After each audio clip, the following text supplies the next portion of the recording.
수화를 공부하시면서 궁금한 게 농아인에 대해서 얼마나 이해하고 계신가? 라는 부분입니다. 네. 우리가 많이 들으셨겠지만 농문화라는 부분이 있거든요. 네, 농문화. 농문화를 배워야 합니까? 배우셔도 되고 혹은 체험하셔도 되고. 예를 들면 이런 겁니다. 농문화라 하면 우리가 미국 문화 있잖아요. 혹은 뭐 일본 문화, 뭐 중국 문화 이런 거를 생각하시면 됩니다. 그러니까 언어만 배우면 끝나는 게 아니라 언어를 배우고 그 나라 가서 직접 사용을 하면서 그 나라에 있는 어떤 문화적인 부분들까지도 배워야 언어를 제대로 사용할 수 있다는 거죠. 예를 들면 제가 학창 시절에 영어를 공부하는데 뭐 음식값이 얼마예요? 그랬더니 음식값은 뭐 3달러고 텍스는 그러니까 세금은 뭐 3센트입니다. 뭐 이렇게 얘기를 하는 거예요. 음식값이랑 세금은 뭐지? 뭐 이런. 예. 근데 한국은 이게 합쳐져 있잖아요. 외국은 그게 분리되어져 있잖아요. 그리고 또 팁은 그러면 뭐 얼마입니다. 팁은 또 뭐지? 그럼 돈을 3번 내는 거야? 이해가 안 되더라고요. 제가 어렸을 때는. 예.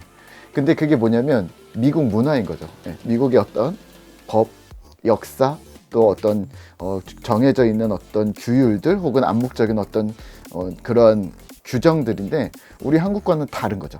우리 한국과 다른 거를 가지고 우리는 문화라고 그냥 통칭해 버립니다. 편하게. 네. 그래서 뭐 그렇게 써야 되고, 뭐 미국에서는 뭐 13이라는 숫자가 불길한 숫자고 우리나라는 4잖아요. 중국에서는 복이라는 한자를 써놓으면 복이라는 숫자를 뒤집어 놓으면 복이 떨어진다 해서 뭐 이렇게 막 하고, 뭐 포춘 쿠키, 뭐 혹은 8이 뭐 행복한 숫자고 뭐 이런 이야기들을 하고. 예. 이런 게 바로 문화적인 거죠.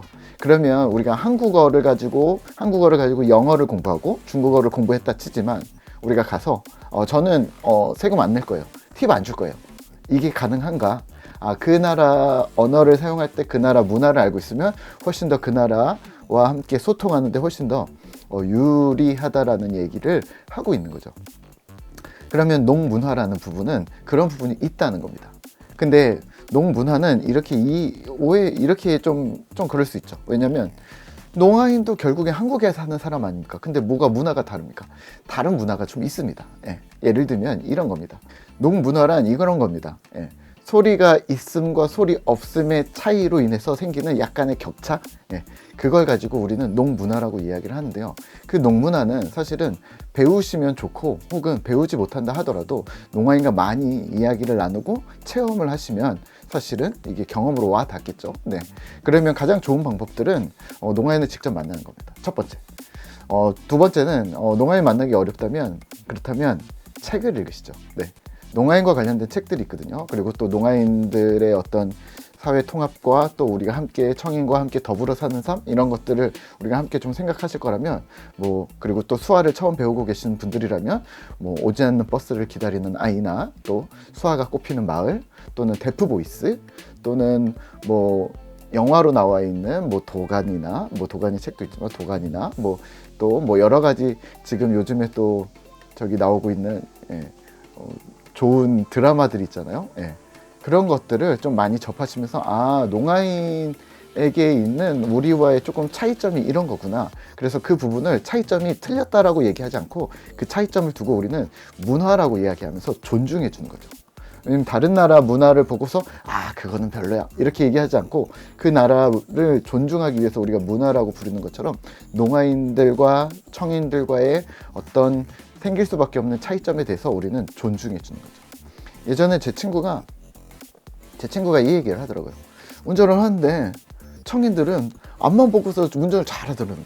내비게이션 찍어놓고 내비게이션 안 봐. 내비게이션 왜 안 봐? 근데 농아인들은 내비게이션 찍어놓으면 내비게이션을 수시로 보면서 운전을 한대요. 본인이 얘기를 하더라고요. 그래서 내비게이션 우리도 봐 라고 얘기했는데 아니야, 내가 봤는데 청인들은 운전할 때 내비게이션 찍어놓고 다 봐. 그냥 가. 근데 운전 잘해. 길을 어떻게 잘 찾는지 모르겠어. 근데 자기가 나중에 알았다는 거예요. 내비게이션에서 소리가 난다는 걸 자기가 나중에 알게 됐다는 거예요. 그래서 청인들은 내비게이션을 틀어놓고 전방 30m 오른쪽, 전방 30m 속도를 줄이세요. 이런 게 나오는데 농아인들은 소리를 못 들으시니까 자꾸 이렇게 보게 된다는 거죠. 아, 내비게이션에서 소리가 나는구나. 예. 이런 차이점을 가지고서 우리는 문화라고 부릅니다. 네. 그러니까 이게 어떤 농아인들은 이래 이런 어떤 거 아니라 농아인과 청인과의 어쩔 수 없는 소리 때문에 발생하는 차이에 대해서 우리는 아 그렇군요 라고 존중해주는 의미로 농문화라고 불러주시면 좋겠고요. 그리고 농문화는 사실은 범위가 아주 광범위합니다. 생각보다는. 왜냐하면 많은 사람들이 많은 농아인들이 살아가고 있기 때문입니다. 그리고 또 시대가 계속 바뀌고 있잖아요. 그러니까 여러분들이 농아인과 좀 호흡할 수 있는 어떤 장이 마련되었으면 좋겠고요. 그게 조금 어렵다면 지금처럼 소개해드린 책들도 좀 읽으시고 드라마도 보시고 영화도 보시고 또 유튜브에 요즘에 좋은 농아인들 컨텐츠들이 많이 생기고 있더라고요. 네. 그래서 농아인들 컨텐츠 재밌는 얘기해주는 컨텐츠 그리고 또 농문화의 격차에 대해서 알려주는 컨텐츠들이 많이 생기고 있는데 그런 유튜브들을 좀 구독해서 보시면서 여러분들의 시야를 또 농아인에 대한 어떤 편견들을 좀 많이 사그라뜨리셨으면 좋겠습니다. 그런 일환에서 우리가 농문화와 함께 병행해서 수화를 함께 공부하시면 수화가 훨씬 더 빨리빨리 늘 거라고 저는 믿어 의심치 않습니다. 자, 오늘도 우리가 공부를 계속해서 시작을 해 보도록 할까요? 자.